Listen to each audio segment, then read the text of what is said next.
Bonjour! Een tijdje terug heb ik van een kijker van YouTube kanaal een vraag gekregen of we wat tips en tricks konden delen over emigreren naar Frankrijk. Ik heb er een tijdje over nagedacht. Het was ook al een tijdje geleden, natuurlijk alweer 3 jaar geleden. Maar ik dacht, ja, waarom niet?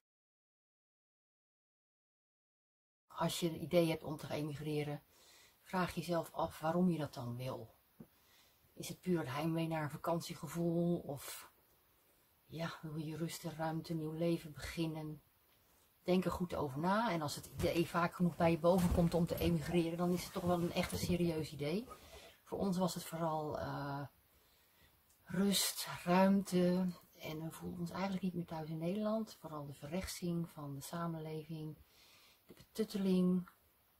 En ook de uit de pan reizende prijzen voor bedrijfspanden op dat moment. Van ja, als je nog wat wil beginnen, wat groter, Sander wilde een bedrijf beginnen, dan is daar gewoon geen ruimte voor in Nederland. En we hadden niet het geld om even een leuk stukje grond te kopen en daarvan alles zelf op te doen. Dus we dachten van, nou, dan gaan we naar Frankrijk. En we voelden ook ons altijd erg thuis in Frankrijk. Zodra we bij Limoges kwamen, hadden we zoiets van, hier voelen we ons thuis. Dus tip 1, denk goed na over waarom je wil emigreren.